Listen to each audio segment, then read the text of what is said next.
بہت سے حضرات رات میں سوتے سوتے اٹھ کر بیٹھ جاتے ہیں، ڈر جاتے ہیں اور بہت گھبرا جاتے ہیں،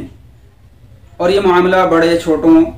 بچوں، جوانوں، بوڑھوں اور مرد و عورت کسی کے بھی ساتھ ہو جاتا ہے۔ اب سوال یہ اٹھتا ہے کہ ایسا کیوں ہوتا ہے؟ اس کا جواب ہمیں حدیث پاک سے ملتا ہے۔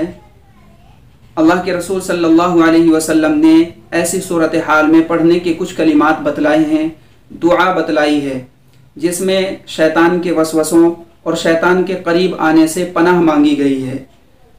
ایک حدیث ہے ترمذی اور ابو داؤد کے اندر، جس کے راوی حضرت عمرو بن شعیب رحمہم اللہ ہیں، جو کہ اپنے والد حضرت شعیب سے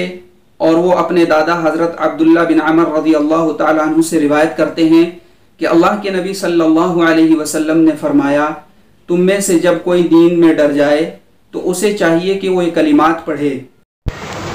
اعوذ بکلمات اللہ التامات من غضبہ وعقابہ وشر عبادہ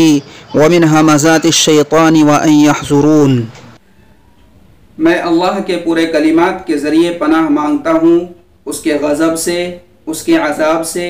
اس کے بندوں کی برائی سے، شیطان کے وسوسوں سے، اور اس بات سے کہ شیطان میرے پاس آئیں۔ لہٰذا جو شخص بھی ان کلمات کو پڑھے گا،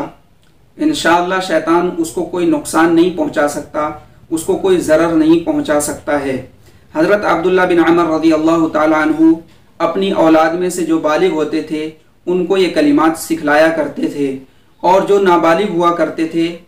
ان کے گلے میں کسی کورے کاغذ پر لکھ کر یہ کلمات لٹکایا کرتے تھے۔